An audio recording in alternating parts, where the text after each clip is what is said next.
Shabbat Shalom. Our scripture reading for today is Acts chapter 20, verses 27 through 28. For I have not shunned to declare unto you all the counsel of Elohim. Take heed, therefore, unto yourselves and to all the flock, over the which the Holy Ghost has made you overseers, to feed the church of Elohim, which he has purchased with his own blood. Shabbat Shalom, family. Our selection today, Little Old Church.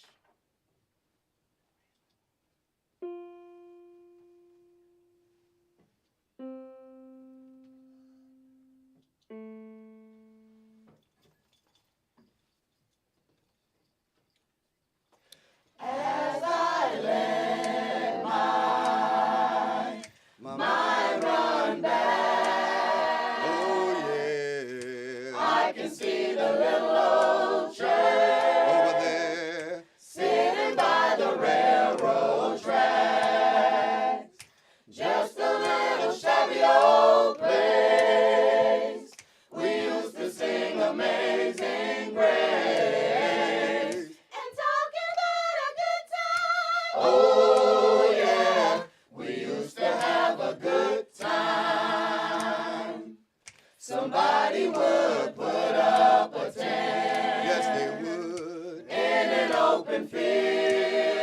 Oh yeah, Folks will come from everywhere, everywhere. traveling over rocks and rills. Very little money was raised, but many, many souls were saved. And talking about a good time. Oh yeah, we used to have a good time. As I let my mind run back, Oh yeah, I can see the little old church over there. sitting by the railroad tracks. Just a little shabby old place. We used to sing Amazing Grace and talk about a good time. Oh yeah, we used to have a good time. Somebody would put up a tent Yes, they would. in an open field. Oh yeah, Folks would come from everywhere, everywhere. traveling over rocks and rills. Very little money was raised, but many, many souls were saved. And talking about a good time. Oh yeah, we used to have a good time. Take me to the water. Water. Take me to the water. Take me to the water to be baptized. To be baptized. None but the righteous. None but. None but the righteous. None but the righteous shall see Yah. Shall see Yah. I love Yahshua. Yahshua. I love Yahshua. I love Yahshua. Yes, I do. Yes, I do. And talking about a good time. Oh yeah. And talking about a good time. Oh yeah. And talking about a good time. Oh yeah. We used to have a good time.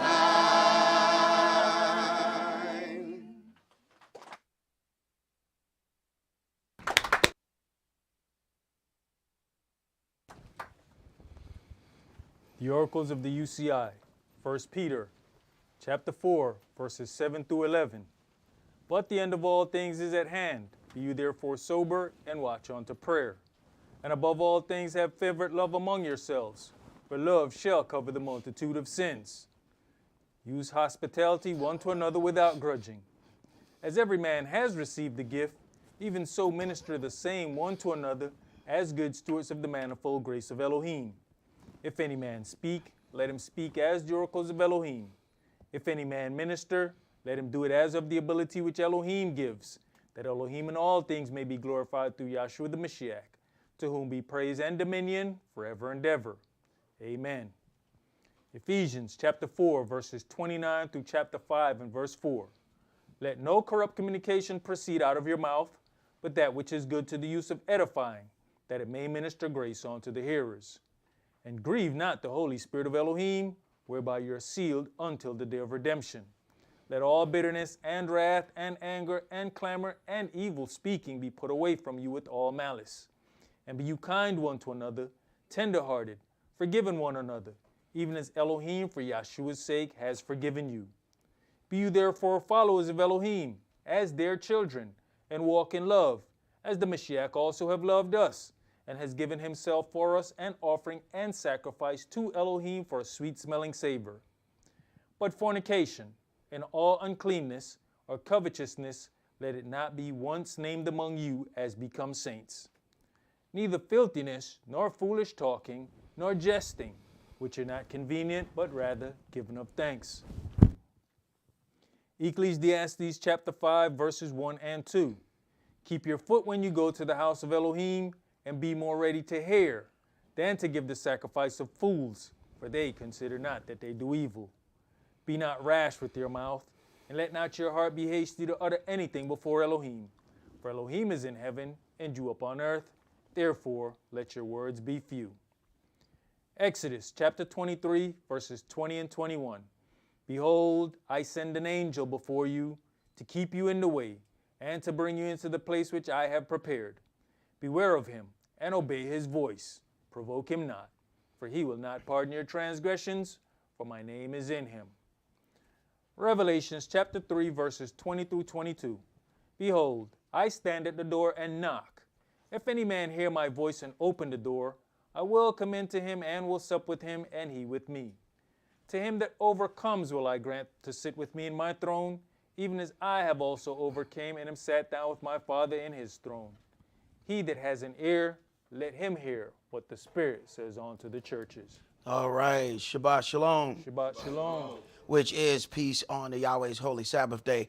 Welcome to another holy convocation that Yahweh has enjoined unto us here in Stone Mountain, Georgia. Today's sermon is entitled, The Future Equalization of the Past. Now, what does that indeed mean? It is how those past incidents are equalized by the things that we will go through. We have to understand that we end up dealing, when we deal in the flesh, because we are fleshly creatures, we're dealing in the right now. Yahweh can see all the way down that path. And there are things that he puts in our path to prepare us for some of the things that we are going to deal with. And then some of those things also has to be a little judgment for the things that we have done in the past. But the blessing in that is if we deal with those things in the correct fashion, then when it comes down to that day of judgment, then we're not in the same situation as other individuals who have not gone through those things. So we have to see the importance of some things that don't really seem that important, you know, because one thing affects another thing, which affects something else farther, you know, down the road. As we look into this book, and you know, you hear people talking all of these things about Black history. We go over Black history every Sabbath day. We don't need a Black History Month. We got a Black History Day. It's called the Sabbath. Every Sabbath we go over Black history. Our issue is we have allowed people to give us the images of all of the characters in this book as being something else other than our people. And we don't seem to question anybody else when they show. Y'all know I'm a notorious channel flipper.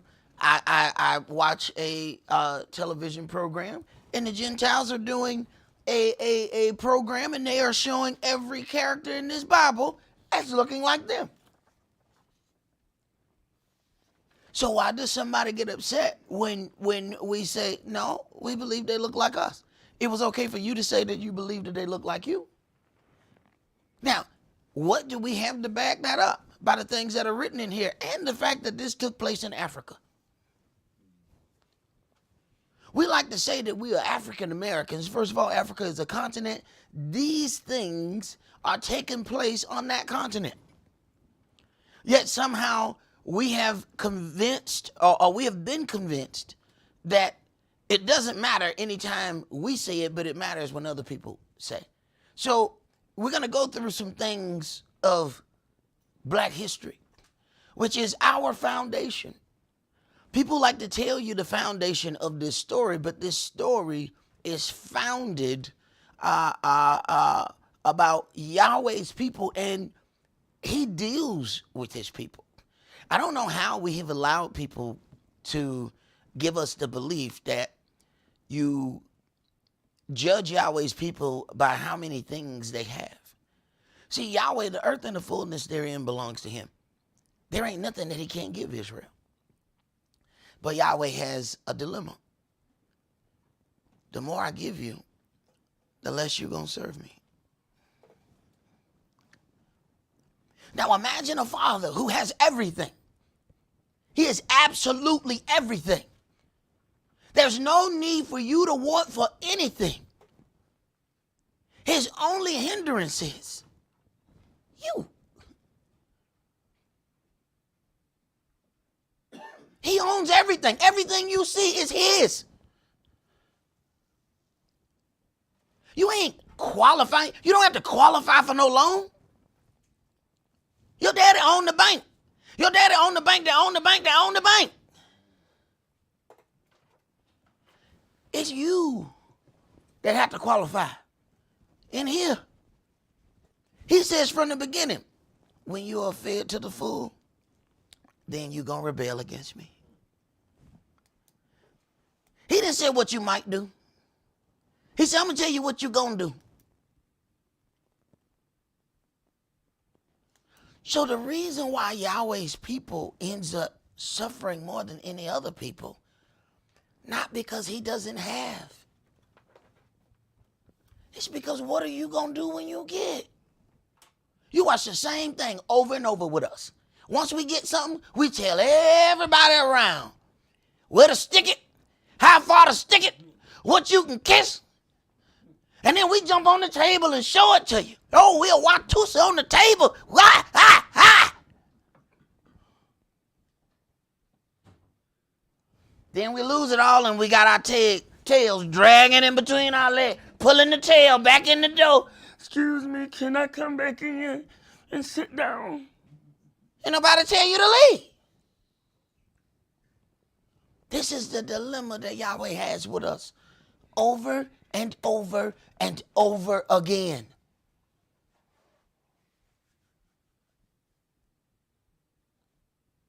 You got the best bank known to man. You got the bank of Yahweh. So let's go into the foundation of some of these things. Let's begin in Genesis chapter 29. And we're going to start that at verse 18.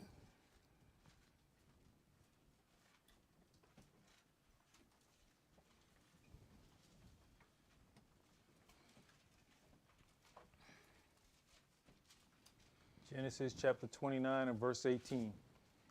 And Jacob loved Rachel and said, I will serve you 7 years for Rachel, your younger daughter. And Laban said, it is better that I give her to you than that I should give her to another man. Abide with me. Jacob served 7 years for Rachel, and they seemed unto him but a few days. Okay, we have a problem serving 7 minutes. We got a problem waiting 7 minutes. They say he served 7 years. You know, our forefathers would be turning over in their graves if they knew the state of things now. The state of things now is, somebody just show up and say, I love your daughter and I want to marry her. And you need to pay for the wedding. Who are you talking to? I need to pay you to take a woman out my house? Our forefathers would have done something to somebody coming to their house like that. It is customary. I can't just come and get this woman out your house. See, there are some things that end up happening that the West has put in our mind.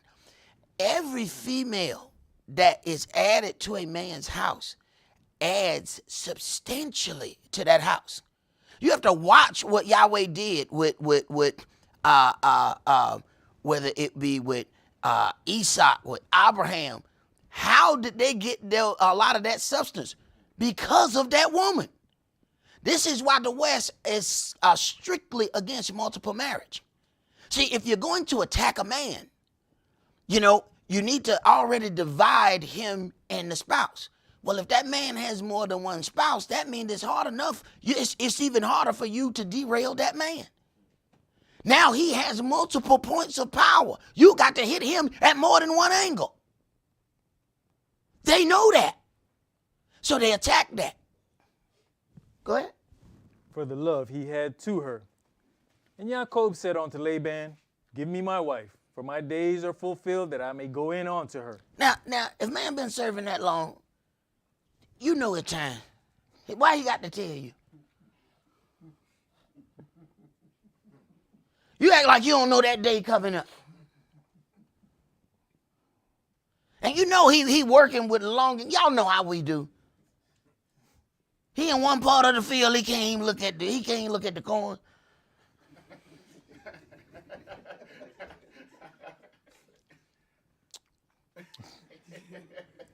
Boy, stop. Go ahead. And Laban gathered together all the men of the place and made a feast. And it came to pass in the evening that he took Leah his daughter and brought her to him, and he went in unto her. And Laban gave unto his daughter Leah Zilpah, his maid for an handmaid. And it came to pass that in the morning, behold, it was Leah. And he said to Laban, what is this you have done unto me? Did not I serve you for Rachel? Wherefore then have you beguiled me? Now, some people find fault with this. They say, well, if he wasn't that drunk, he would have known, he would have saw the switch. He been working for 7 years for something. And then the daddy offered him liquor. Yes, I'm going to drink it. We got a whole feast here to celebrate what I have worked for all these years. And then you're going to pull a switcheroo on me. See, we like to separate our own actions from the actions of the people in the book. Can't believe somebody would drink and don't know where they woke up at. I don't think some of y'all being honest.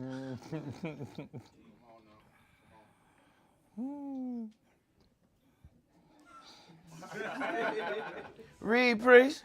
And Laban said, it must not be so done in our country to give the younger before the firstborn. Now he comes up with this law. Was that law there 7 years ago when we made this agreement?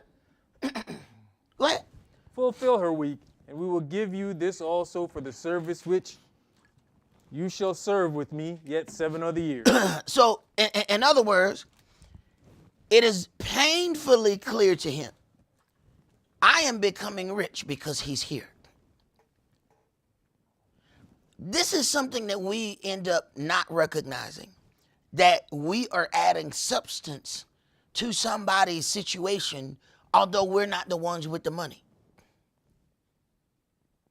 Companies want to make you feel like you are blessed to be there.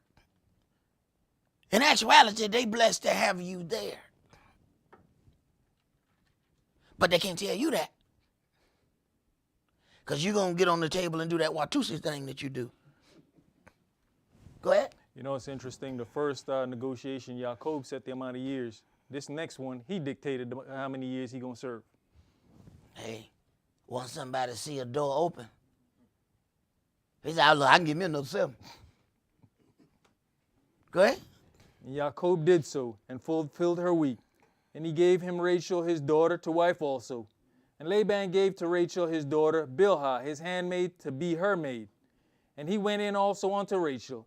And he loved also Rachel more than Leah, and served with him yet 7 other years. Now, this is where Yahweh comes into the picture. So we have our own thought process of how Leah got into the picture, and people can have their own thoughts about that situation.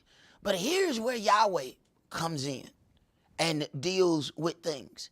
See, he looks at things through a different set of lenses than the way we look. See, we're looking about the way we think, feel, and believe. He knows all aspects. Go ahead. And when Yahweh saw that Leah was hated, he opened her womb, but Rachel was barren. Right. So when he sees that, hey, you're not dealing with this situation even, then I'm going to even it out for you. Now, we all have opportunities to deal with a situation even. After Yahweh has given you your opportunity, he steps in and takes care of that for you. Go ahead. And Leah conceived and bare a son, and she called his name Reuben, for she said, surely Yahweh has looked upon my affliction. Now therefore my husband will love me. And she conceived again and bare a son, and said, because Yahweh has heard that I was hated, he has therefore given me this son also. And she called his name Simeon. And she conceived again and bare a son, and said, now this time will my husband be joined unto me, because I have borne him 3 sons. Therefore was his name called Levi. And she conceived again and bare a son, and she said, now will I praise Yahweh. Therefore she called his name Yehudah, and left bearing. Now, when you look at all of these things, you know, you get the whole notion. He's taking a back seat in the naming of these children. All these children are being named based off what the mother is going through at the time of the child's conception. Keep reading. And when Rachel saw that she bare Jacob no children, Rachel envied her sister, and said unto Jacob, give me children, or else I die. So then she brings her aggression onto her husband, but her problem is with Yahweh. Why? Because he saw that things are not being dealt with evenly. Now, is that solely her fault?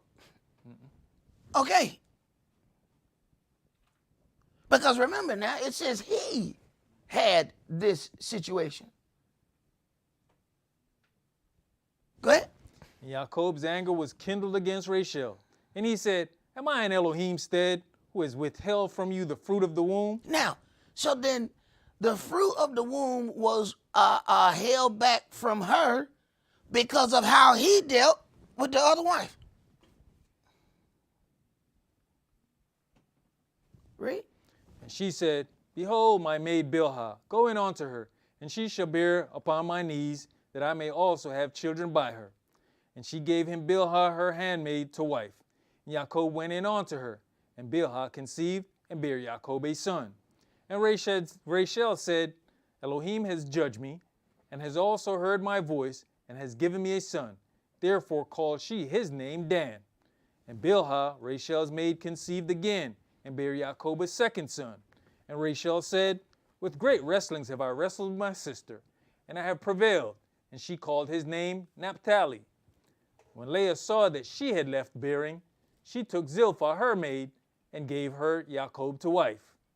And Zilpah, Leah's maid, bare Jacob a son. Now, this is the foundation of the 12 tribes. This is the foundation. You hear people all the time telling you what things they don't like and what they don't want to deal with. They will, but they're quick to tell you, you know, we're going to go to heaven. I can't wait till I get to the pearly gates. I always ask them, how many gates is it? It's 12 gates. By these 12 sons that come from this one man and his 4 wives. I don't care what you think, feel, and believe. Yahweh has set forth a foundation. Who gonna go to heaven and start telling him, I need you to take down those other 11 gates? We only need 1. As if you gonna get there to do that. Go ahead. You know, brother, you brought up a very important point I never looked at. You know, when you go, as you're going on, you realize it's these 2 sisters naming all these children through what they go through. But then you think about Reuben, what he say, unstable as water. Uh-huh. Your whole beginnings was unstable. Uh-huh. But what's interesting, the father don't name nothing until we get to the last one. Mm-hmm. Go ahead.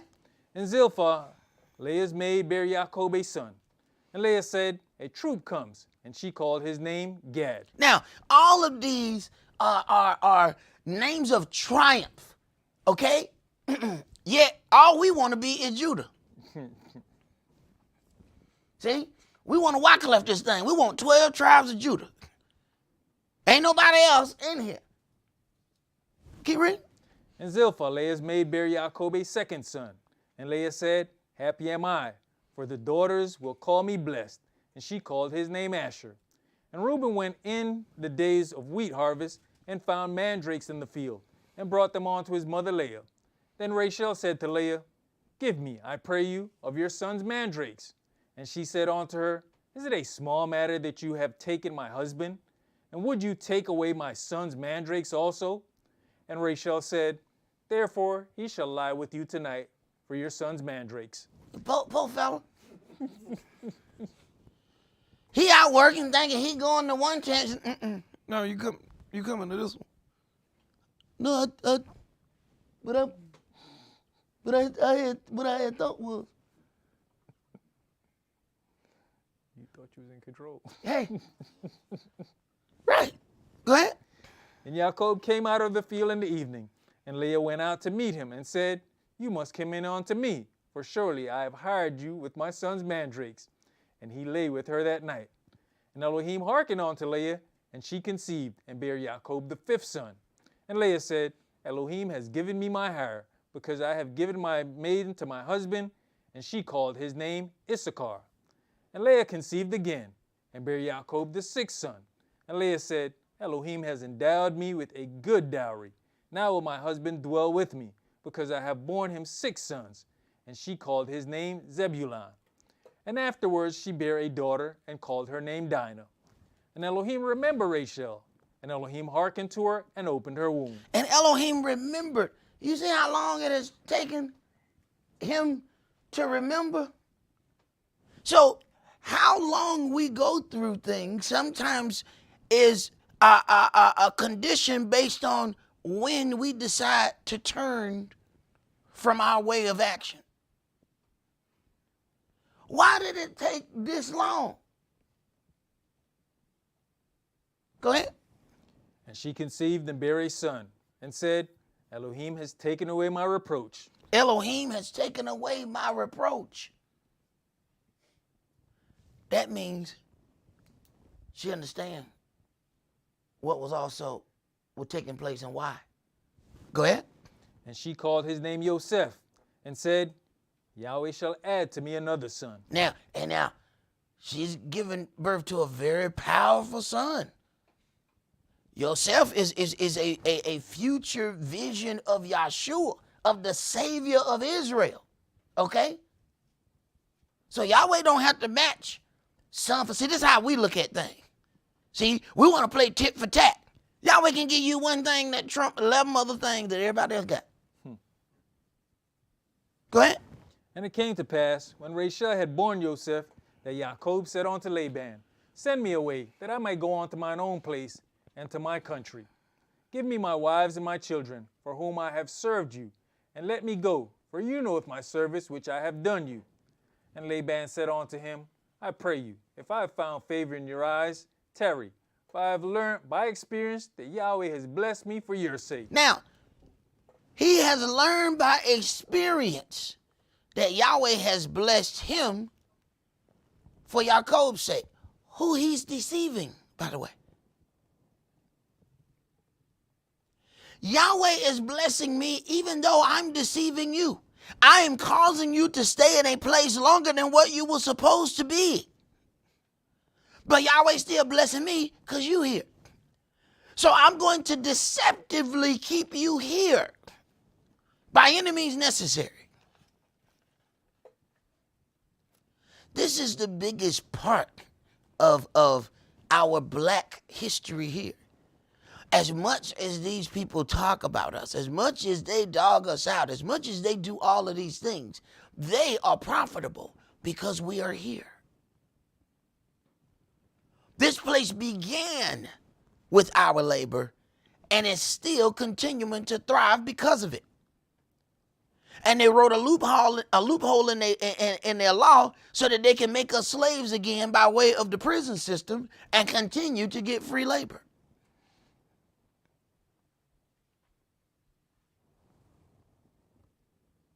So we have to understand that Yahweh has a way of making things even if we can't do it ourselves. Now, we have to look at this situation. When you go through this whole story, Yaakov is starting to go at Laban about, the way in which he was deceived. He said, I've served you 7 years for each of your daughters and 6 years for the cattle, and you've changed my wages 10 times. Now, he's definitely calling out the things that is happening to him. Okay? So he feels some type of way. But Yaakov obviously forgot how deceptive he was with his brother Esau, whom he was running from when he ran into Laban.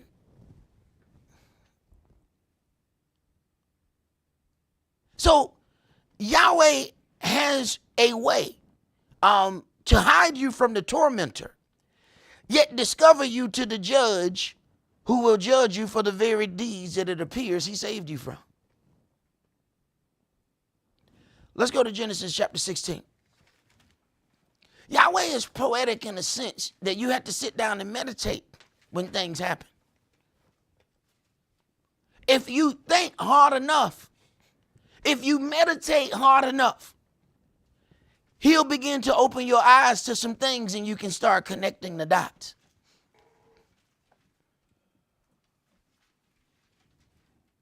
It's hard to do when you woe is me. Well, I mean, that's where we always are at a certain point. We get stuck in the woe is me portion, because, that's the portion that is most affecting us, because it's us. It's about what we are going through. It's what I think, what I feel, what I believe. So, and if you stay there, you don't get an opportunity to examine the entire field. A lot of times we especially as men, we watch football and, the couch coach and the couch quarterback, he go to the championship every year. You know what I'm saying? You know what I'm saying? Couch coach and coach quarterback. Oh my God. Coach quarterback always know what should have been done after the play was over, But it's something totally different when you in the midst. The field looks different from the box up top than it looked on the. You can see every player and where and how they're moving from the top. This is Yahweh's vantage point, all right? When you get on the field, you realize there's a little dude behind that big dude who I can't see, but I know he there.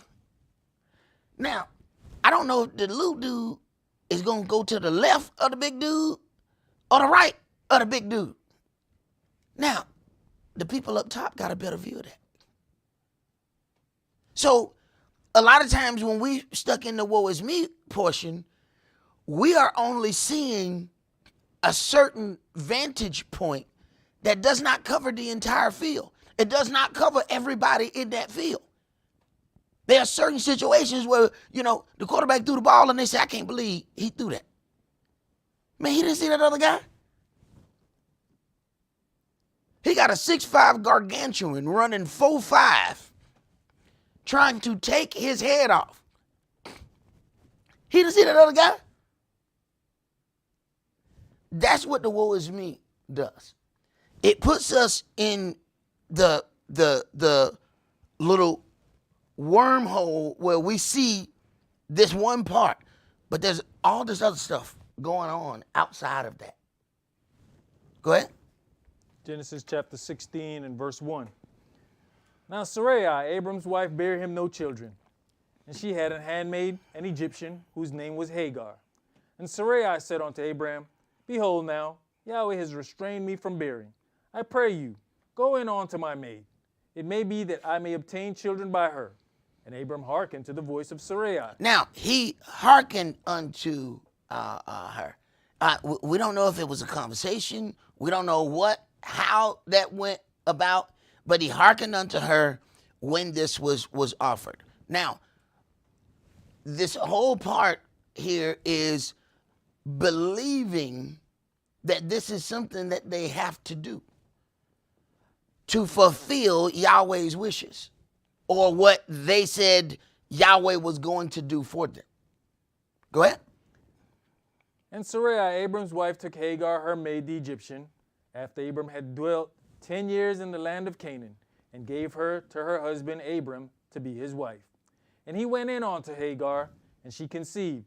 And when she saw that she had conceived, her mistress was despised in her eyes. Her mistress was despised in her eyes. As soon as this situation, if you look at this graphic, look at the face of the woman sitting there. At this point, I got it, Jack.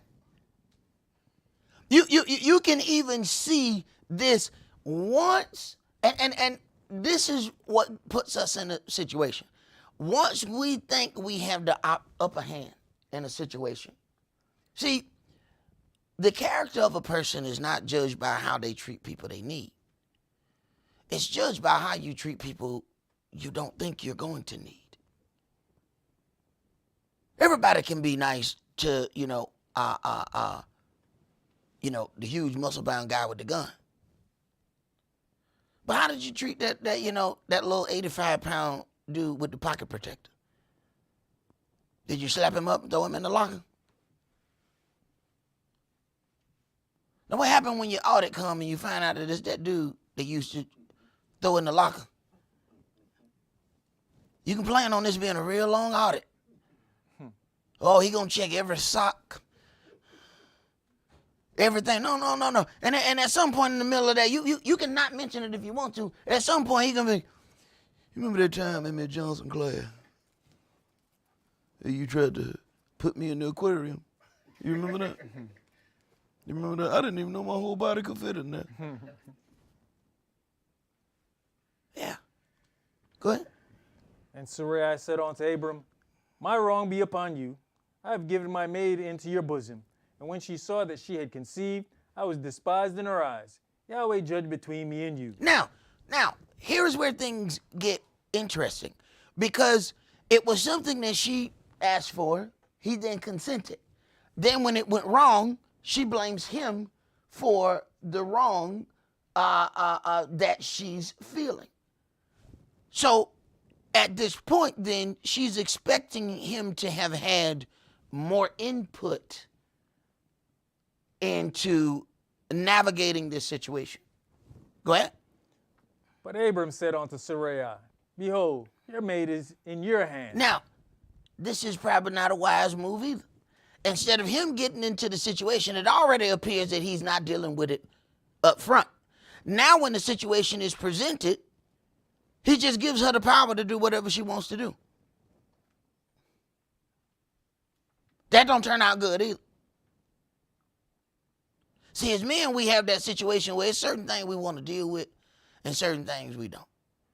You know, we are guilty as charged when it comes down to that, you know. When it comes down to the mortgage, I want to make sure that's paid. I really don't give a damn if Netflix is paid. I really don't care. I really don't care if Hulu is paid for. I really don't care. I go outside and watch the trees move.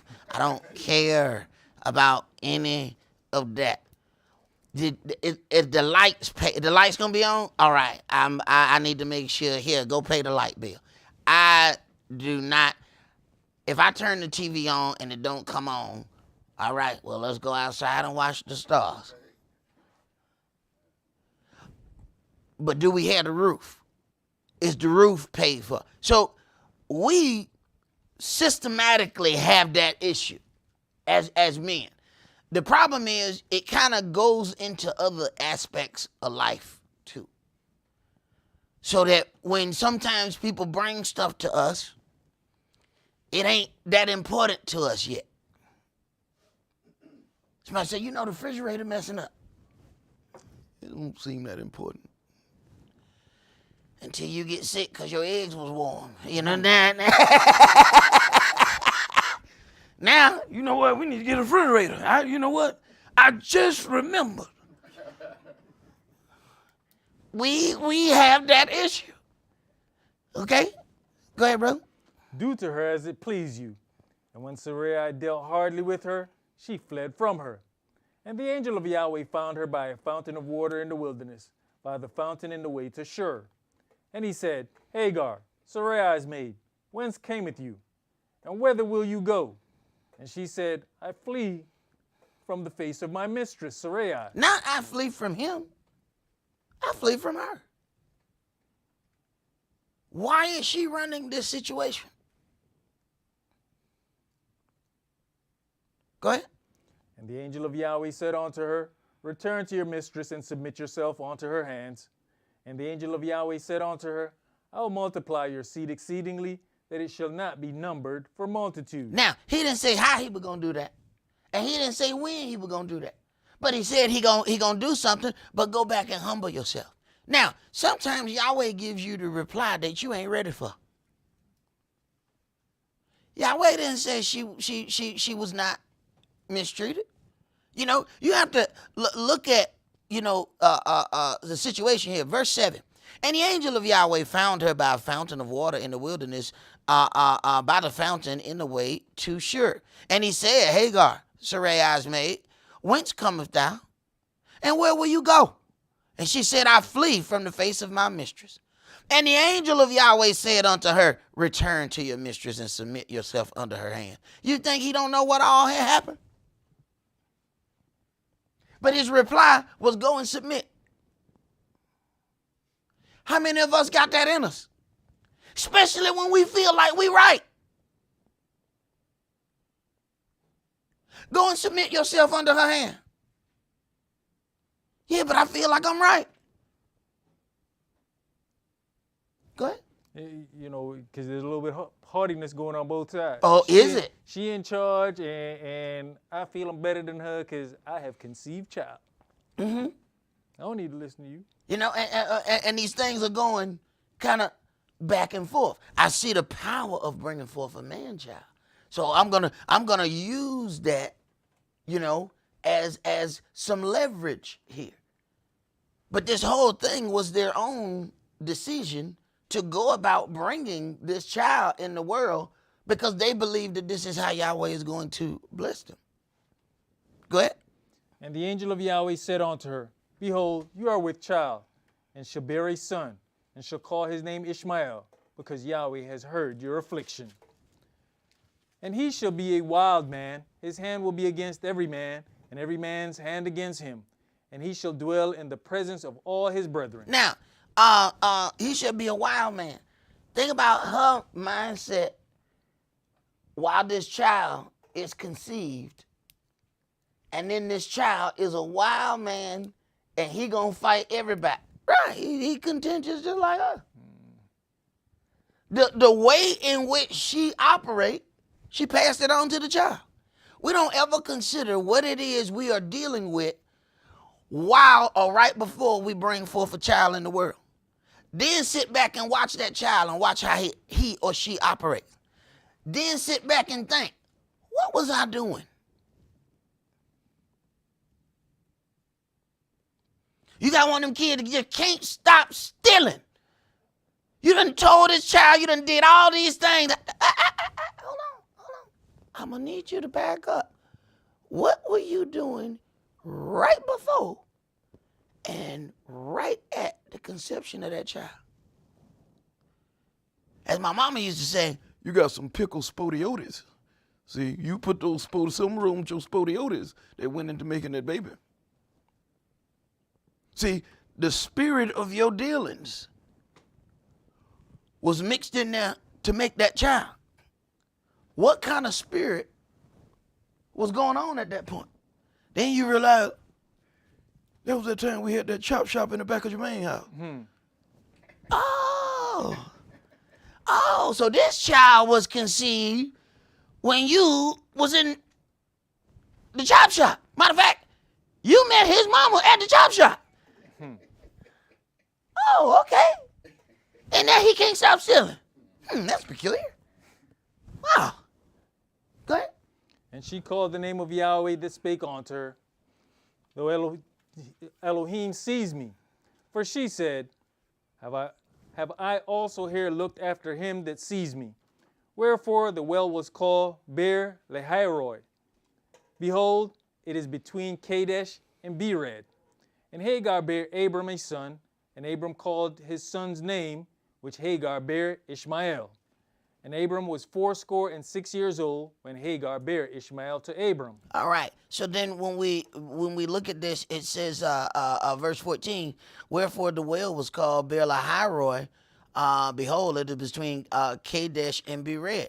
We find that's the same place where Esaac met Rebekah. So you find that Yahweh is setting up a whole lot of things here. Keep reading. When Abram was 90 years old and 9, Yahweh appeared to Abram and said unto him, I'm El Shaddai. Walk before me, and be you perfect. And I'll make my covenant between me and you, and will multiply you exceedingly. And Abram fell on his face, and Elohim talked with him, saying, As for me, behold, my covenant is with you, and you shall be a father of many nations. Neither shall your name any more be called Abram, but your name shall be Abraham, for a father of many nations have I made you. And I'll make you exceeding fruitful, and will make nations of you, and kings shall come out of you. And I'll establish my covenant between me and you and your seed after you in their generations for an everlasting covenant, to be a El unto you and to your seed after you. And I'll give unto you and to your seed after you the land wherein you are a stranger, all the land of Canaan, from the everlasting for an everlasting possession, and I'll be their El. Right. Canaan land is Israel. What we know is Israel. Canaan land was given to Hamites, whom we know as Africans. This is taking place in Africa. Go ahead. And Elohim said unto Abraham, You shall keep my covenant therefore, you and your seed after you in their generations. This is my covenant which you shall keep between me and you and your seed after you. Every man child among you shall be circumcised. And you shall circumcise the flesh of your foreskin, and it shall be a token of the covenant between me and you. And he that is 8 days old shall be circumcised among you, every man child in your generations, he that is born in the house or bought with money of any stranger, which is not of your seed. He that is born in your house, and he that is bought with your money, must needs be circumcised, and my covenant shall be in your flesh for an everlasting covenant. And the uncircumcised man-child whose flesh of his foreskin is not circumcised, that soul shall be cut off from his people. He has broken my covenant. Now, this is given unto Abraham, and this ends up being a thing for the children of Israel right off the rip. Go ahead. And Elohim said unto Abraham, As for Sarai your wife, you shall not call her name Sarai, but Sarah shall her name be. And I will bless her, and give you a son also of her. Yes, I will bless her, and she shall be a mother of nations. Kings of people shall be of her. Then Abraham fell upon his face and laughed, and said in his heart, Shall a child be born unto him that is 100 years old? And shall Sarah that is 90 years old bear? Now, you have to look. This it was already a question of thinking how Elohim is going to bring forth this thing. In the previous chapter, Genesis 16 and verse 16, and Abram was 86 years old when Hagar bare Ishmael to Abram. So when you look at this situation, it's kind of funny how Yahweh deals with things. Yahweh will say, take Esau, your only son. And we'll say, Esau wasn't his only son. But then you have to sit down and look at it in the way that Yahweh looked at it.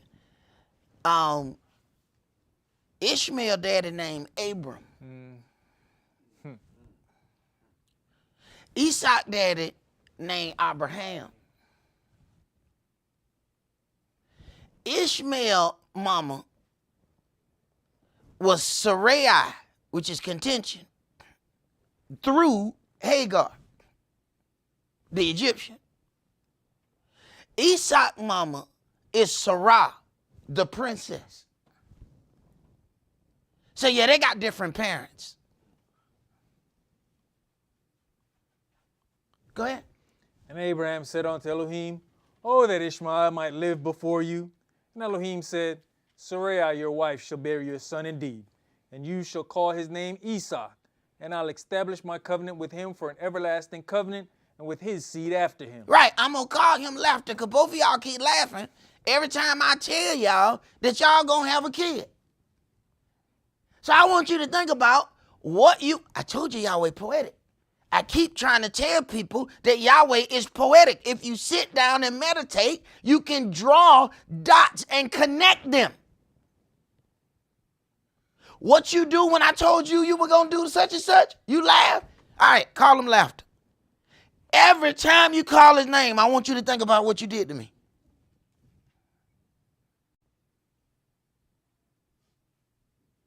You better be glad that's all you did was laugh. People be like, why you name that kid that? That's a crazy name. What happened if I crap on this? Well, that's your name. Crap on this, come here. What? Why your mama name you crap on this? That won't go over good. You better be glad all it was a laugh. Go ahead. And here we see another situation where the father had no dealings in naming either child. Uh-huh. And as for Ishmael, I have heard you. Behold, I have blessed him, and will make him fruitful, and will multiply him exceedingly. 12 princes shall he beget, and I'll make him a great nation. But my covenant will I establish with Esau, which Sarai shall bear unto you at this set time in the next year. And he left off talking with him, and Elohim went up from Abraham. And Abraham took Ishmael his son, and all that were born in his house, and all that were bought with his money, every male among the men of Abraham's house, and circumcised the flesh of their foreskin in the selfsame day, as Elohim had said unto him. And Abraham was 90 years old and 9 when he was circumcised in the flesh of his foreskin. And Ishmael his son was... That's a serious feat for a 99-year-old man to be getting circumcised. I would say by 99 you probably used to it. You know what I'm saying? How everything operates at that point. And then you're talking about healing, There's a reason why they have that to happen on the 8th day. There's scientific things about like what the blood does. Getting a circumcision on the 8th day works out for the child. You stretch that out, take it from a man who got circumcised when he was like 25. Let me tell you, I remember every moment. Every moment. Every day after, I knew every wind that blew. I knew the wind. I knew the wind. That's an east one. That's an east one. Go ahead, brother. And Ishmael his son was 13 years old when he was circumcised in the flesh of his foreskin. In the selfsame day was Abraham circumcised, and Ishmael his son. And all the men of his house, born in the house and bought with the money of the stranger, were circumcised with him. So we see that you kind of have to look at this timeline. So you have this 86 years old when Ishmael is born, and then he's Abram. Yahweh changes his name. You have to look at the timing of why Yahweh does what he does, because he changes not only Abram's name, but also changes Sarah's name before the child is born. What was the purpose of that? And Yahweh don't do things just to be doing things. This child is going to be different. This child is not going to be the child of their flesh. The other one was a child of their flesh. What proceeds after this union is going to be a child of the Spirit. Let's go to chapter 21.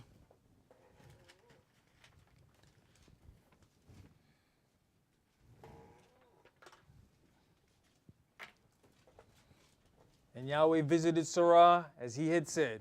And Yahweh said unto Sarah as he had spoken. For Sarah conceived and bare Abraham a son in his old age, at the set time of which Elohim had spoken to him. And Abraham called the name of his son that was born unto him, whom Sarah bare to him, Esau. And Yahweh didn't give an opportunity for any other naming to go on. He said what this was going to be. This is what this is going to be. So there's no discussion needed about how this child is going to be named. And you have to really give some thought to something. You had, during the times of slavery, our people were able to pop out babies. I'm talking 9, 10, 11 babies, one woman. Now all of a sudden, we up and we're supposed to be highly advanced in technology and all of these things, right? Yet our women are having all these problems now having children. How were they able to have children? This a 99-year-old lady having a baby. That right there should have already been an issue. Now we understand, yeah, there are blessings that are put upon certain individuals. But if we just look back here, during slavery, our people were able to pop out babies back to back to back to back. Why? Because each one of those children was an asset to the Gentiles holding. He got papers on that. They used us to mortgage their plantations. We were on the papers for collateral. So then they're valuable. How is it now? We have so many problems birthing.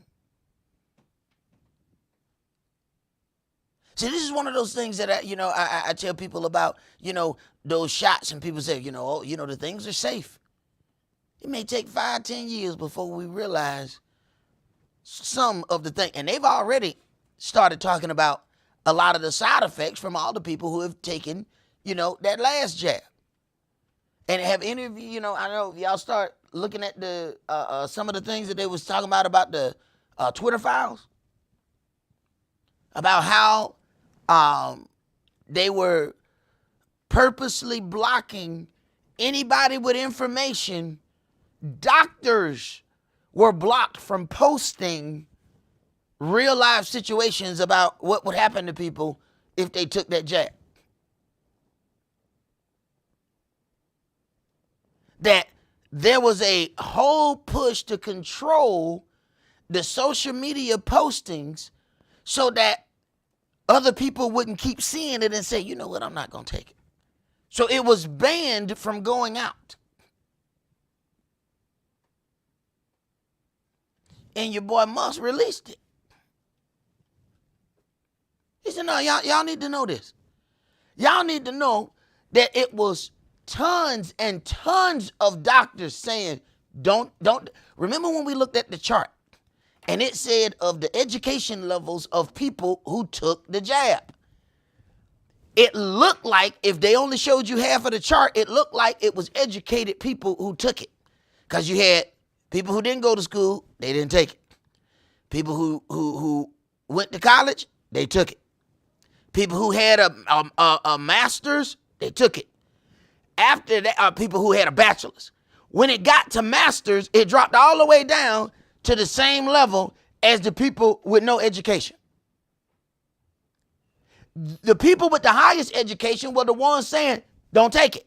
They wouldn't let them post. He released it. He said, y'all need to know how y'all got duped into this.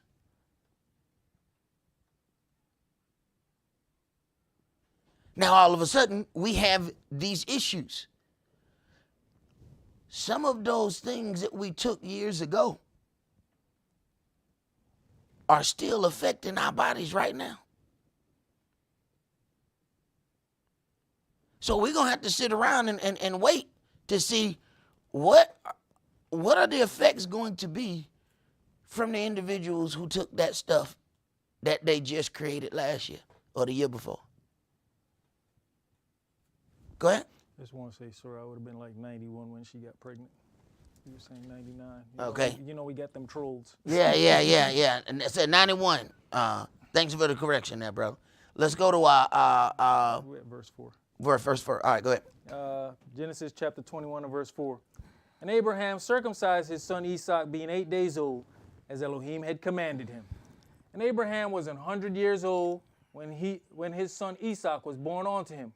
And Sarah said, Elohim has made me to laugh, so that all that hear will laugh with me. And she said, who would have said unto Abraham that Sarah should have given children suck? For I have borne him a son in his old age. And the child grew and was weaned. And Abraham made a great feast the same day that Esau was weaned. And Sarah saw the son of Hagar the Egyptian, which she had borne unto Abraham, mocking. So this mindset is still there of indignation, and it is passed on to the child. See, children don't have to see the whole thing. They can feel the spirit of how people operate. A child can tell, my dad and my uncle got a problem. Why? I can tell you my dad is standing straight up with my uncle around. He don't sit down, he don't take his shoes off. He watching me everywhere he go. He put his back up against the wall. Now the kid ain't saying nothing, the kid just watching. My dad in defensive mode every time you see my uncle. After a while, what you think the child do? This is what you do when you see my uncle. I post up. Why you do that? Because that's what my dad'll do. I post up when I see him. I don't know why I do that. But I don't know why my dad'll do that. But I just know to watch him. You might get disturbed later on, you might not. But something happened there. And the kids are picking it up. Go ahead. Wherefore she said unto Abraham, cast out this bondwoman and her son, for the son of this bondwoman shall not be heir with my son, even with Esau. And the thing was very grievous in Abraham's sight because of his son. And Elohim said unto Abraham, let it not be grievous in your sight because of the lad and because of your bondwoman. And all that Sarah has said unto you, hearken unto her voice, for in Esau shall your seed be called. Now this has to be a very devastating thing to do for him. See, all the things that Yahweh leads you to do, you're not going to like. See, this is one of those things. We have this misconception that, I'm going to be a servant of Yahweh and everything he lead me to do, I'm going to like. I can tell you ain't served very long.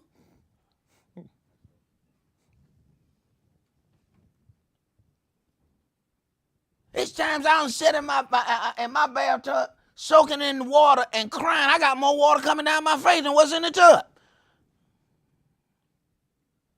Because I know what he pushing me to do. And I know it's going to be uncomfortable. I knew we were going to have to part ways with a brother that was pretty much one of our founding brothers. I cried so hard, but I had to wait on everybody else to get where I was. Because I knew that what Yahweh had shown me, he hadn't showed him yet. So I had to wait on him. I had to go ahead and let him try, Well, maybe if what about? I had to go ahead and let him go to the what if. Well, maybe. What's up? What if? And then when he ran out of what ifs and how about this? Man, he got to go. I waiting on you. But I cried a month and a half ago. To the point where folk was trying to knock down the door to get in there. What's wrong with you? I said, don't come in here. And they're like, what are you yelling at me for? I ain't did nothing. It was ugly time all over right there. You're not going to like everything Yahweh moves you to do.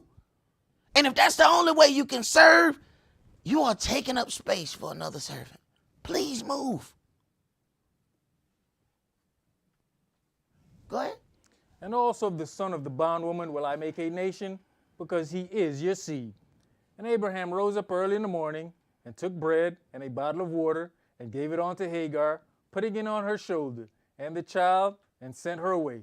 And she departed, and wandered in the wilderness of Beersheba. And the water was spent in the bottle, and she cast the child under one of the shrubs. And she went, and sat her down over against him a good way off, as it were a bow shot. For she said, let me not see the death of the child. And she sat over against him, and lift up her voice, and wept. And Elohim heard the voice of the lad, and the angel of Elohim called to Hagar out of heaven, and said unto Hagar, what ails you, Hagar? Fear not, for Elohim has heard the voice of the lad, where he is. Arise, lift up the lad, and hold him in your hand, for I'll make him a great nation. And Elohim opened her eyes, and she saw a well of water, and she went, and filled the bottle with water, and gave the lad drink. And Elohim was with the lad, and he grew, and dwelt in the wilderness, and became an archer. Right. Yahweh orchestrated this situation. Yahweh wanted those kids to be separate. A lot of times we're trying to do some togetherness, and Yahweh said, I need this to be separate. I need for the child of your flesh to be separated from the child of the spirit. This child of promise need to be separated from the child of flesh. Now, I'm going to do some great things for him because he is your son. But I don't want him near this one. Go ahead. And he dwelt in the wilderness of Paran, and his mother took him a wife out of the land of Egypt. Right. She took him a wife out of her people. Okay? She went and got him a wife that looked like her. Right. Let's go to Proverbs chapter 5.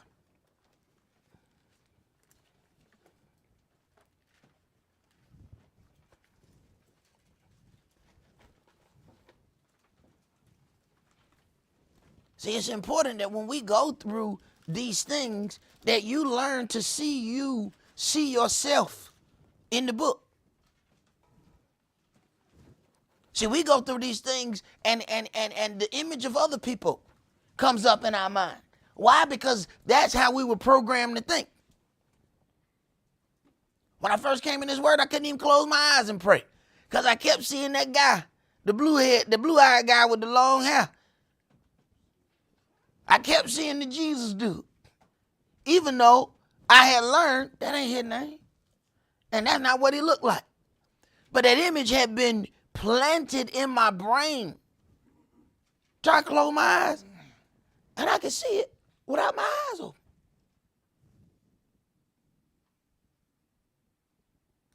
Go ahead. My son, attend unto my wisdom, and bow your ear to my understanding, that you may regard discretion, and that your lips may keep knowledge. That you may have regard discretion, and your lips may keep knowledge. Everything that you know don't need to come out your mouth. You have to ask yourself sometime, now, why would I say this to this individual? Are you saying that because you want to show how much you know? Have you considered how much turmoil that may bring to that person's situation, or how much turmoil that may bring to their life? Discretion need to help you keep your mouth closed sometime. Go ahead. For the lips of a strange woman drop as in honeycomb, and her mouth is smoother than oil. But her end is bitter as wormwood, sharp as a two-edged sword. Her feet go down to death, her steps take hold on hell. Lest you should ponder the path of life, her ways are movable, that you cannot know them. Hear me now, therefore, O you children, and depart not from the words of my mouth. Right. Understand, Yahweh likens the strange woman unto a strange doctrine, unto a worship practice that we have gotten off into and separates ourselves from him. So you can have a strange woman, and it might be the most familiar woman to you. Not that she is strange, her doctrine is strange. Go ahead. Remove your way far from her, and come not near the door of her house, lest you give your honor unto others, and your years unto the cruel. Lest strangers be filled with your wealth, and your labors be in the house of a stranger. And you mourn at the last, when your flesh and your body are consumed, and say, how have I hated instruction, and my heart despised reproof, and have not obeyed the voice of my teachers, nor inclined my ear to them that instructed me. I was almost in all evil in the midst of the congregation and assembly. I was almost in all evil? How do you get almost in all evil in the midst of the congregation and assembly? Because you thought you were right. That's how. Great. Drink waters out of your own cistern, and running waters out of your own well. Let your fountains be dispersed abroad, and rivers of waters in the streets. Let them be only your own, and not strangers with you. Let your fountain be blessed, and rejoice with the wife of your youth. Let her be as the loving hind and pleasant roe. Let her breast satisfy you at all times, and be you ravished always with her love. And why will you, my son, be ravished with a strange woman, and embrace the bosom of a stranger? Right. Why would we embrace a strange doctrine? When somebody embraces a strange doctrine, you have to ask yourself, what caused you to be susceptible to that strange doctrine? See, something tickled your fancy that said, let us go listen to this. Yeah, somebody might have introduced you to it, blah, blah, blah, but there's some reason. See, you have to realize, what was your catch point? This is how you fix how you don't get caught again. You got to find out how you got caught. See, that moment I bought that Quick Trip gold chain, I had to realize how I got caught. It's important for you to realize, because that's the only way you're going to fix it. But we spend most of our time trying to avoid it. We don't want to acknowledge it. We don't want to do all of these things. Well, that's why it's still there. And don't worry, it's many other Quick Trips. See, I don't go to that one. But he had a car. He rides around to all the Quick Trips. So if your thing is, I just ain't going to go to Quick Trip no more. He was at Chevron. He'll be at the Chevron next week. That's your only way of fixing it? The hole's still there. The opening is still there. You got to confront the opening. How did I get caught? How did I get lured in? Go ahead. For the ways of man are before the eyes of Yahweh, and he ponders all his goings. He ponders. See, that's this meditation part. Ponders. Remember the situation where it says, what was it, Cephas that had the dream about all the unclean beasts? Mm-hmm. What did he do? He meditated. Pondered. He meditated upon what this should mean. Now, what if he just jumped right up and said, I've been waiting to eat me a smothered pork chop? He pondered. Sometimes we don't ponder long enough. Something happened, we jump right up. Hold on, did you ponder? Well, no. Tech, right? We went right into pit bull mode. Where was your pondering time? Sometimes people should think sometimes something wrong with you. Brother, did you hear me? Yeah, I heard you. My kids ask me that all the time. Daddy, something wrong with you? Yes.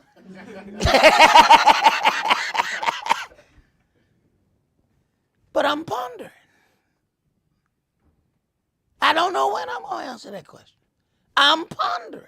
See, when you spent the first half of your life with no patience, hey, when you get some, damn it, you walk in it. Now I got so much that it bothers people. Before he didn't think at all. Now he won't think about everything. Can I go to the party or not, Daddy? Come on. I'm pondering. The party gonna be over.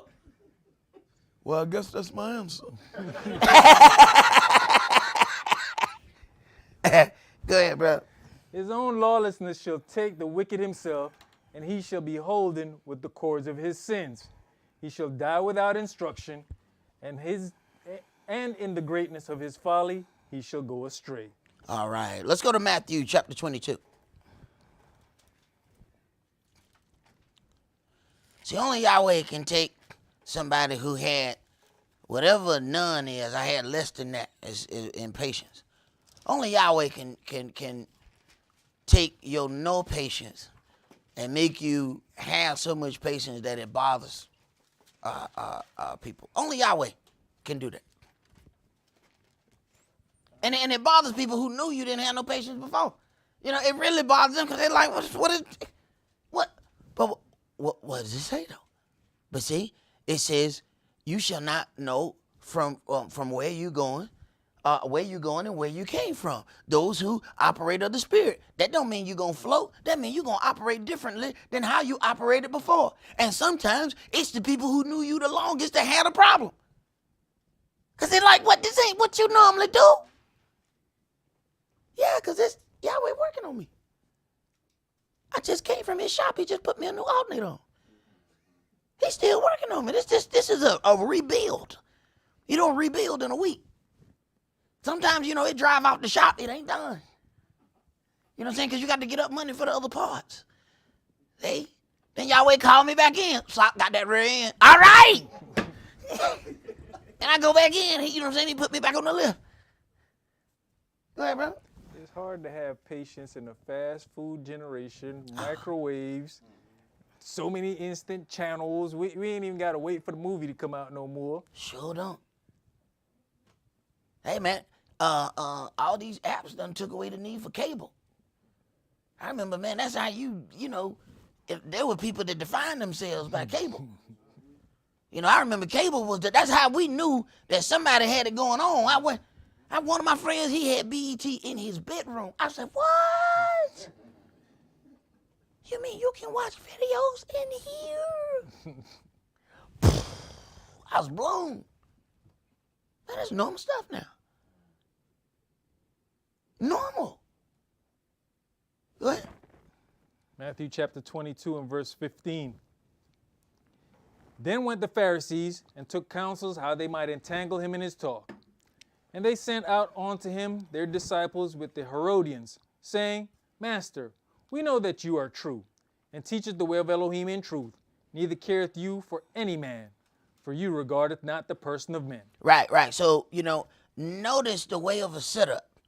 When you first get buttered up, but that's because you about to get thrown in the oven. You always put the butter on first. So when don't get stuck in the butter phase. So this is where some of us get reeled in the butter phase. You feel so good as that butter is going all on it. It's lathering you up. You feeling good. The butter up is just step one. That next step is where you're going to start sweating. Is it hot in here? Yeah, because they just threw you in the oven. Go ahead. Tell us therefore, what think you? Here is the oven part. See? Butter first. Now here come the real situation. Go ahead.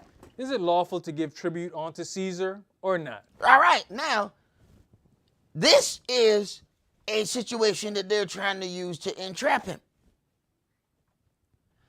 But we're going to get to why this is even presented unto us. See, this is how our future and present is directed by how we dealt in the past. Go ahead. But Yahshua perceived their wickedness and said, Why tempt you me, you hypocrites? Show me the tribute money. And they brought unto him a penny.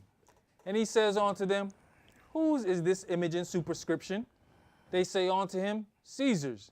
Then says he unto them, Render therefore unto Caesar the things which are Caesar's, and unto Elohim the things that are Elohim's. Right. So he answered the question without answering the question. Go ahead. When they had heard these words, they marveled and left him and went their way. Right. They were not ready for the way in which he answered that question. But it was a trick question. Let's go to Matthew chapter 17.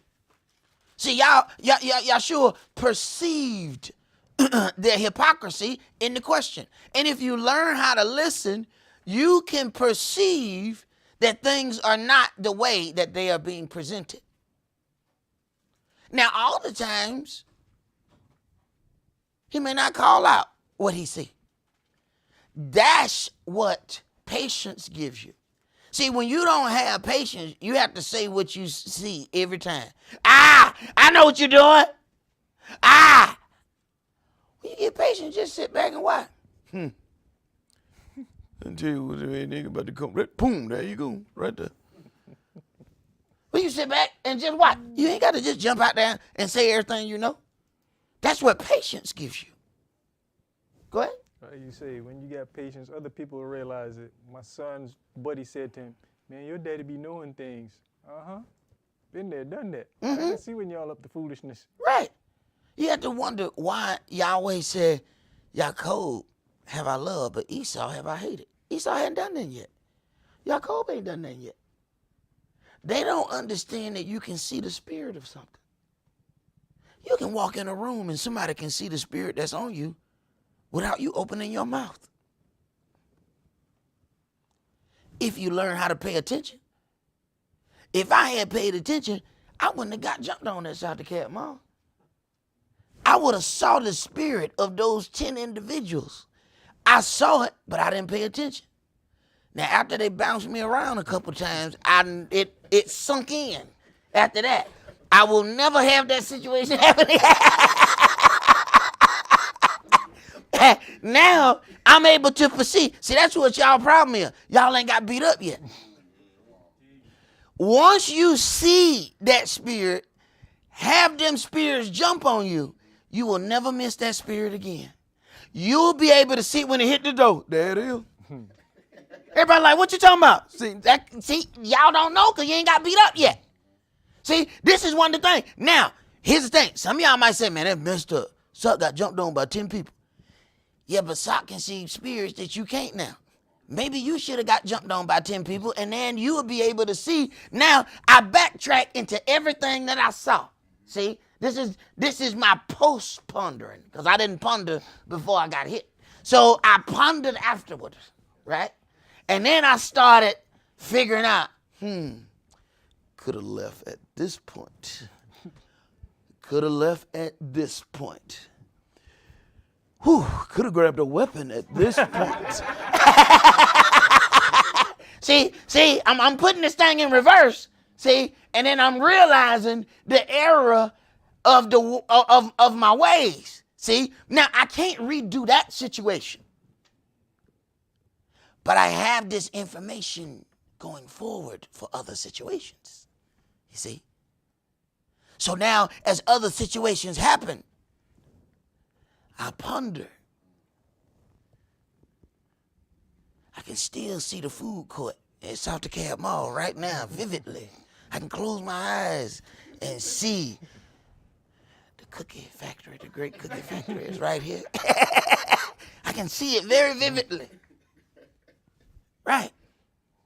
Once a serious enough a situation happened to you, you will be able to hone in and channel in on the power from those past events.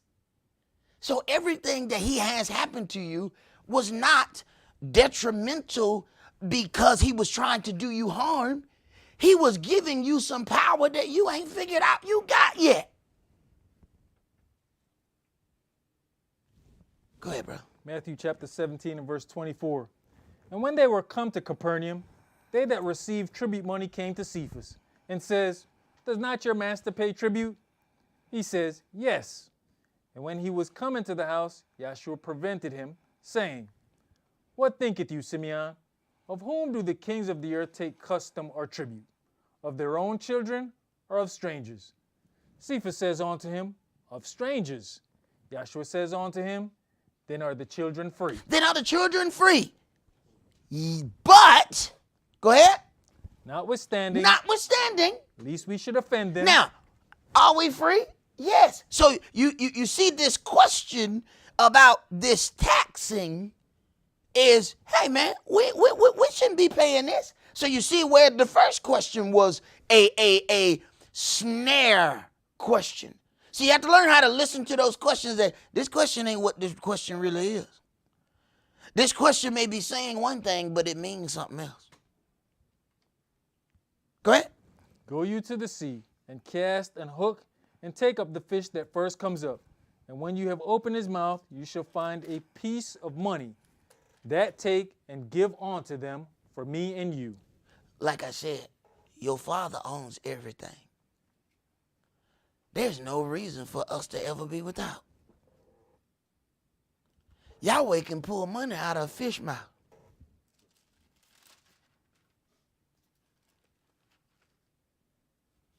Imagine you've been trying to fish all day, you don't get but one fish. Now, if you had a lot of fish, you would have sold some of them. But you ain't get but one. People say, you got some fish to sell? Nah, I ain't catch but this one. Cut him open and he got a gold coin inside of it. Now you realize why you didn't catch but one fish today. Sometimes things seem like it's a bad situation to you. And it is the very first step of Yahweh bringing you out of something. I want you to go to Deuteronomy chapter 17.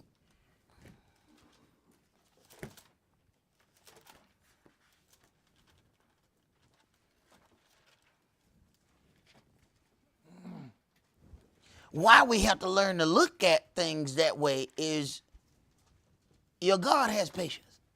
So you might not have none, but he's loaded with it. Loaded. So he can take his time dealing with you in your situation.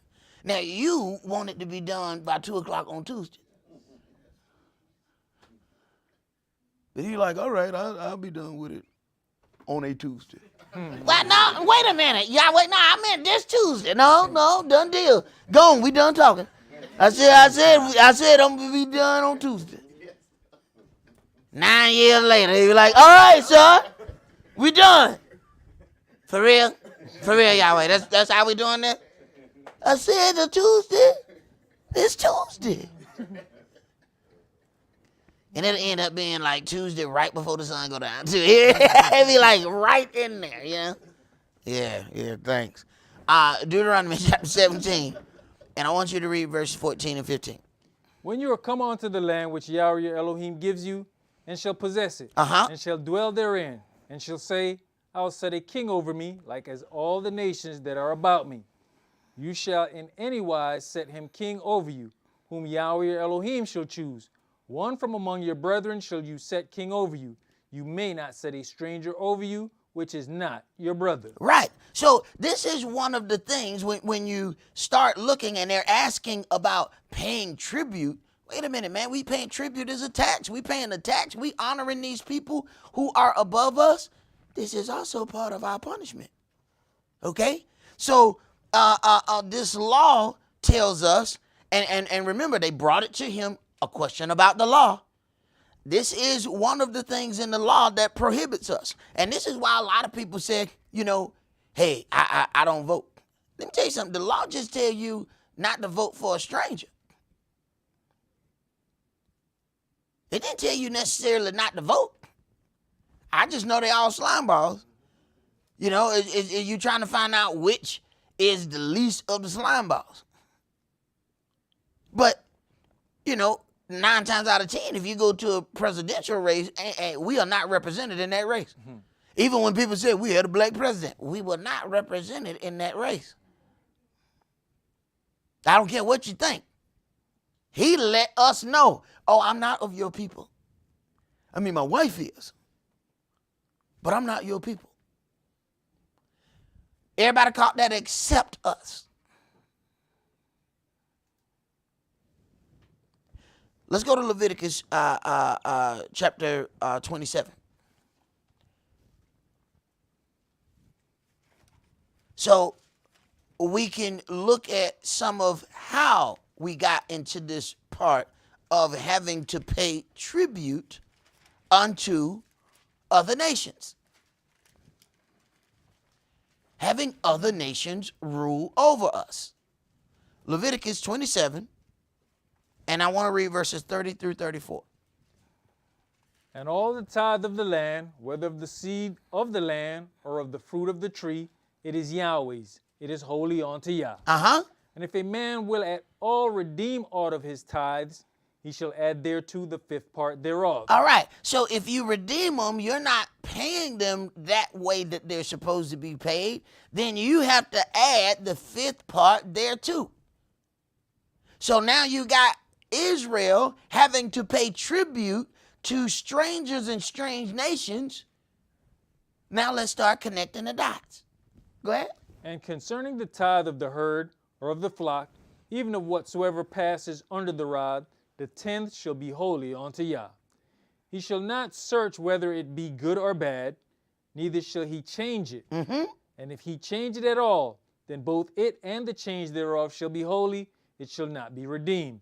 These are the commandments which Yahweh commanded Moshe for the children of Israel in Mount Sinai. All right. So now let's go to Ezra. Ezra chapter 4.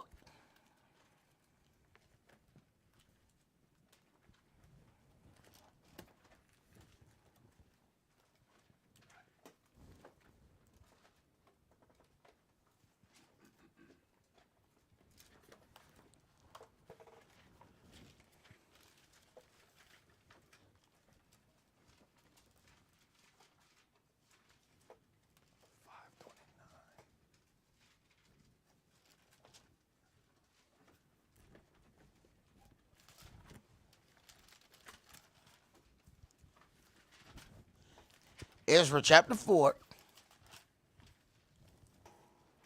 And we're going to read verses 11 through 24. This is the copy of the letter that they sent unto him, even unto Artaxerxes the king. Your servants, the men on this side the river, and at such a time, be it known unto the king, that the Yehudis which came up from you to us are come unto Jerusalem, building the rebellious and the bad city, and have set up the walls thereof, and joined the foundations. Be it known now unto the king, that if this city be built, and the walls set up again, then will they not pay toll, tribute, and custom, and so you shall endamage the revenue of the kings. Right. So since they want to keep getting their money, they said, no, we can't let these people rebuild their city. Because then they're going to try to go and keep their culture, and then they're not going to keep paying the tax, the tribute, or the toll. So then that's going to mess up our money if they get comfortable. Go ahead. Now because we have maintenance from the king's palace, and it was not meet for us to see the king's dishonor, therefore have we sent and certified the king, that search may be made in the book of the records of your fathers. So shall you find in the book of the records, and know that this city is a rebellious city, and hurtful unto kings and provinces, and that they have moved sedition within the same of old time, for which cause was this city destroyed. We certify the king that, if this city be built again, and the walls thereof set up, by this means you shall have no portion on this side the river. Then sent the king an answer unto Rehum the chancellor, and to Shimshai the scribe, and to the rest of their companions that dwell in Samaria, and unto the rest beyond the river. Peace, and at such a time. The letter which you sent unto us has been plainly read before me, and I commanded, and search has been made, And it is found that this city of old time has made insurrection against kings, and that rebellion and sedition have been made therein. Therefore, verse 20, there have been mighty kings also over Jerusalem, which have ruled over all countries beyond the river, and told tribute and custom was paid on to them. Give you now commandment to cause these men to cease, and that this city be not built, until another commandment shall be given from me. Take heed now, that you fail not to do this. Why should damage grow to the hurt of the kings? Now when the copy of the king of Artaxerxes' letter was read before Rehum and Shimshai the scribe and their companions, they went up in haste to Jerusalem unto the Yehudis and made them to cease by force and power. Then ceased the work of the house of Elohim, which is at Jerusalem, so it ceased unto the 2nd year of the reign of Darius, king of Persia. Right. So then as we decided we were not going to follow in giving Yahweh the tithes that he deserved, he turned around and made us pay tribute and tax to other nations. And then he added too, because remember now you got to add the 5th part to that. So where we think we saving money, he just turn around and give us another bill. But this is how we build ourselves up for those situations. And then when they happen to us, we still sitting there, woe is me. Like we don't understand what happened. Go back and read. Start connecting the dots. Why are you here? Connect the dots. Right there. It's called troubleshooting. You got to troubleshoot and backtrack to figure out what caused this problem. Or you can just keep, replacing parts. And you might figure out what the issue is. And you might not. But let us hear the conclusion of this matter. Let's go to Ezra chapter 7, and I want to start at verse 6.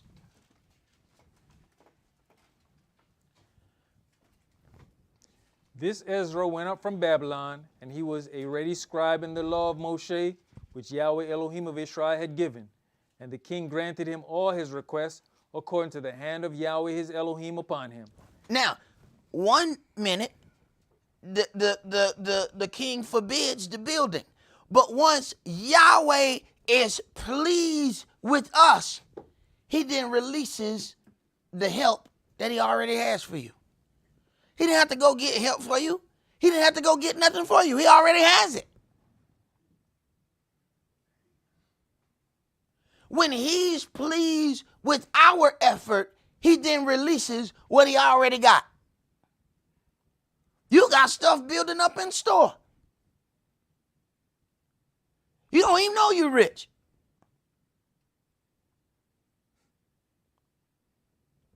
But it's a big glass house. All you get to do is look at it.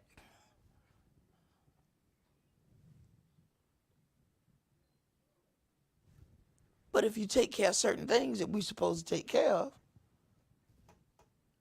you find out, oh, it's an opening in this glass door. But Yahweh our Elohim is a great and mighty Elohim. He knows he can't give you all that substance at one time because you're going to kill yourself. So being that he is a true father, he knows. Let the window down a little bit and let the wind just blow. Oh my goodness, $1,000 just fell out of that window. Close it back. Turn it up. We might not find him next week. That window stay down too long. Right. Go ahead. And there went up some of the children of Israel, and of the priests, and the Levites, and the singers, and the porters, and the Nethinims, unto Jerusalem in the 7th year of Artaxerxes the king. And he came to Jerusalem in the 5th month, which was in the 7th year of the king. For upon the 1st day of the 1st month began he to go up from Babylon. And on the 1st day of the 5th month came he to Jerusalem, according to the good hand of his Elohim upon him. For Ezra had prepared his heart to seek the law of Yahweh, and to do it, and to teach in Israel statutes and judgments. For Ezra had prepared his heart to seek the law of Yahweh. See, Yahweh first had the tabernacle amongst the children of Israel. But we didn't have our stuff together. He said, if I leave it here, I'm going to have to kill you. So he moved it out. prepare yourself and then come to me. He prepared his heart to seek the law of Yahweh, his Elohim. Do you prepare yourself? Go ahead. Now this is the copy of the letter that the king Artaxerxes gave unto Ezra the priest, the scribe, even a scribe of the words of the commandments of Yahweh and of his statutes to Israel. Artaxerxes, king of kings, unto Ezra the priest, a scribe of the law of the Elohim of heaven, perfect peace, and at such a time. I make a decree that all they of the people of Israel and of his priests and Levites in my realm, which are minded of their own free will to go up to Jerusalem, go with you. For as much as you are sent of the king and of his 7 counselors to inquire concerning Yehuda and Jerusalem, according to the law of your Elohim, which is in your hand, and to carry the silver and gold, which the king and his counselors have freely offered unto the Elohim of Israel, whose habitation is in Jerusalem, and all the silver and gold that you can find in all the provinces of Babylon, with the freewill offering of the people and of the priests, offering willingly for the house of their Elohim, which is in Jerusalem, that you may buy speedily with this money bullocks, rams, lambs, with their meat offerings and their drink offerings, and offer them upon the altar of the house of your Elohim, which is in Jerusalem. And whatsoever shall seem good to you and to your brethren, to do with the rest of the silver and the gold, that do all after the will of your Elohim. The vessels also that are given you for the service of the house of your Elohim, those deliver you before the El of Jerusalem. And whatsoever more shall be needed for the house of your Elohim, which you shall have occasion to bestow it out of the king's treasure house. Right. Yahweh can turn the tide when he wants to. You're not waiting on him to get his money up. Go ahead. You know, brother, that verse 10, for Ezra had prepared his heart to seek Yahweh, to seek the law of Yahweh, and to do it and to teach it in Israel and statutes and judgment. When people going to realize that you can't play with Yahweh? Yahweh sees how you walk, and he sees how you dealing. And he going to deal with you the way you dealing with him.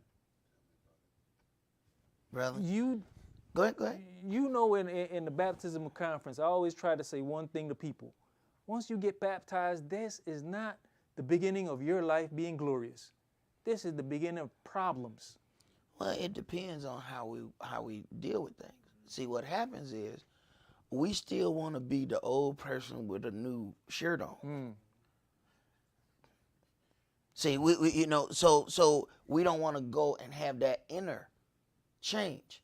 And the more we fight that, the longer it draws out other things. So we want to have that 1 foot in the world and 1 foot in the word, and we playing that 3-legged race with Satan. And then we can't figure out why we can't get Satan's leg to move when we move. His intention is to make you fall. He's purposely going back when you go forward. He wants you to fall flat on your face. So when you talk about preparing your heart, that ain't as easy as people think it is. That means you're going to have to confront yourself with things that you have been accustomed with all your life. Well, this is the way I do this. Why? That's why, because. Right. Why? Well, my mama did it. Why? Well, because her mama did it. Why? Because her mama did it. So you don't know why. Let's pull it on out so we can deal with it. That's the part that we have that issue with. Preparing your heart means you got to pull some things out that you don't want to pull out. See, to examine the why, all right, we got to pull some things out and set it on the table, but we don't like being exposed.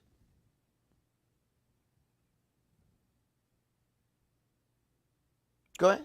When I said the beginning of the problems, I meant, this is when Lucifer is coming at you hard. This is when the attack is on, because you're getting off the team. You're supposed to be getting off the team. Like Elder used to say, congratulations, now you're a cousin. My elder said in a minute, some people got baptized and other people got wet.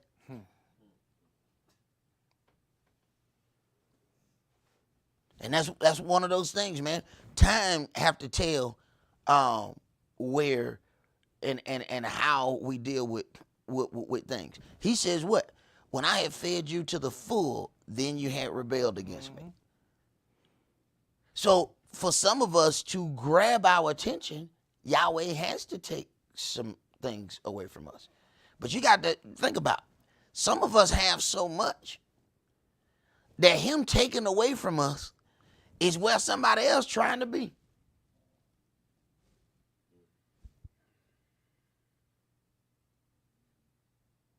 So that little bit don't bother this person.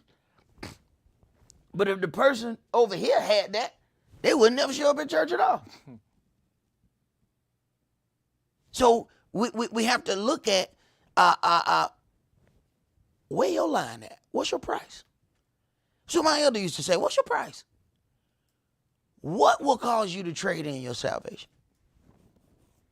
Is it a woman? Is it a man? Is it a car? Is it a house? Is it acceptance with a certain group of people? Then Lucifer gonna offer you all that.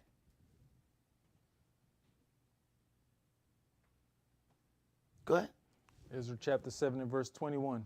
And I, even I, Artaxerxes the king, do make a decree to all the treasurers which are beyond the river, that whatsoever Ezra the priest, the scribe of the law of the Elohim of heaven, shall require of you, it be done speedily. On to 100 talents of silver, and to 100 measures of wheat, and to 100 baths of wine, and to 100 baths of oil, and salt without prescribing how much. Whatsoever is commanded by the El of heaven, let it be diligently done for the house of the Elohim of heaven. For why should there be wrath against the realm of the king and his sons? Why should there be wrath against the king and his sons? So when it come time, Yahweh will open up the treasures of the heathen and pour them into his house. The money here is because the earth here. Go ahead. Also we certify you that touching any of the priests and Levites, singers, porters, Nethinims, or ministers of this house of Elohim, Listen. it shall not be lawful to impose toll, tribute, or custom upon them. Now stop. Now think about the question that was asked, should we pay tribute? That's a long time after this. And Yahshua said, render unto Caesar's what is Caesar's. But understand, right here, it's not lawful to impose tribute upon them. Why do you think a church is tax exempt? What do you think that say? What do you think that, how you read that? What do you think that say? Then people go, well, I got to file a piece of paper to be tax exempt. No, you didn't. This says you are tax exempt. That a church is. But then you have the gains that we have to deal with in this country. But that is also a judgment to the things that we didn't do. Go ahead. And you, Ezra, after the wisdom of your Elohim that is in your hand, set magistrates and judge, which may judge all the people that are beyond the river, all such as know the laws of your Elohim, and teach you them that know them not. And whosoever will not do the law of your Elohim and the law of the king, let judgment be executed speedily upon him, whether it be unto death, or to banishment, or to confiscation of goods, or to imprisonment. All right. That's all that we're going to do for today. Let us, take into consideration that, our forefathers paid a great price for us to be able to just sit here and read out this book. It was people burned alive just to translate this so that it is available for everybody to read. When you get into what's written in here, it says that, when you come to the point of acknowledging our sins and acknowledging the sins of our forefathers, then Yahweh will be moved to hear us. In just those last two, you hear one where all work for the temple stopped. The next one, Yahweh is causing the heathen to give absolute great substance to set up his house. Do we wait for that? Do we sit around and let a heathen put more into the building of Yahweh's house because we went to all of this and not doing anything? Then we got to get pulled all the way down for us to, okay, now we'll acknowledge. We can't wait till things get broken all the way down to decide that we're going to try to straighten up. This is what we have done from the beginning of this book until now. We have to decide that we're going to stop operating that way. That's all that we're going to do for today. Remember the Sabbath to keep it holy. Shabbat shalom. Shabbat shalom.